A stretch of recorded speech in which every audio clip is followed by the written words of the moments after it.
জান্নাতে যাওয়ার জন্য খুবই গুরুত্বপূর্ণ 11টি ছোট আমল, চলুন জেনে আসি। ১. প্রত্যেক অজুর পর কালেমা শাহাদত পাঠ করুন। আশহাদু আল্লাহ ইলাহা ইল্লাল্লাহু ওয়াহদাহু লা শারীকা লাহ ওয়া আশহাদু আন্না মুহাম্মাদান আবদুহু ওয়া রাসূলুহু। এতে জান্নাতের 8টি দরজার যে কোনো দরজা দিয়ে প্রবেশ করতে পারবেন। সহিহ মুসলিম 234।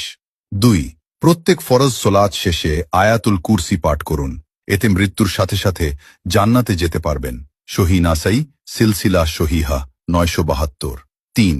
প্রত্যেক ফরজ সোলাত শেষে 33 বার সুবহানাল্লাহ, 33 বার আলহামদুলিল্লাহ, 33 বার আল্লাহু আকবার এবং 1 বার লা ইলাহা ইল্লাল্লাহু ওয়াহদাহু লা শারীকা লাহু লাহুল মুনকু ওয়া লাহুল হামদু ওয়া হুয়া আলা কুল্লি শাইইন কাদির পাঠ করুন।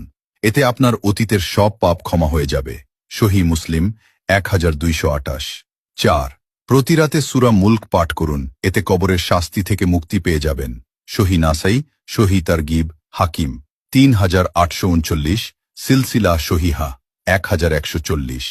৫. রসূল সাল্লাল্লাহু আলাইহি সাল্লামের উপর সকালে 10 বার ও সন্ধ্যায় 10 বার দরুদ পড়ুন। এতে আপনি নিশ্চিত রসূল সাল্লাল্লাহু আলাইহি ওয়াসাল্লামের সুপারিশ পাবেন। তাবরানী সহিহ তারগিব 656। ৬.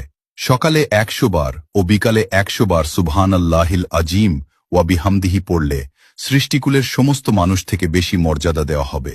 সহিহ আবু দাউদ 5091। রসূল সাল্লাল্লাহু আলাইহি ওয়াসাল্লাম বলেন, যে ব্যক্তি সুবহানাল্লাহিল আজিম ওয়া বিহামদিহি পাঠ করে তার জন্য জান্নাতে একটি খেজুর গাছ রোপণ করা হয়। তিরমিজি 3494। ৭. সকালে 100 বার ও সন্ধ্যায় 100 বার সুবহানাল্লাহি ওয়া বিহামদিহি পাঠ করলে কিয়ামতের দিন তার চেয়ে বেশি সওয়াব আর কারো হবে না।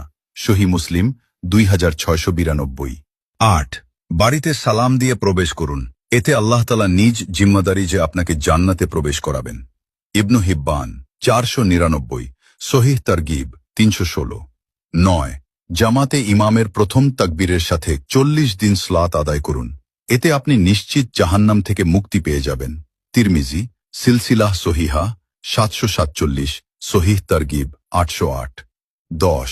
প্রতি মাসের আয়ের একটা অংশ এতিমখানা বা মসজিদ মাদ্রাসা বা গরিব দুঃখী বিধবা ও দুস্থদের মাঝে দান করবেন। হোক সেটা অতি অল্প, এতে আপনি আল্লাহ তাআলার কাছে জিহাদকারীর সমতুল্য হবেন। সহিহ বুখারী 6007।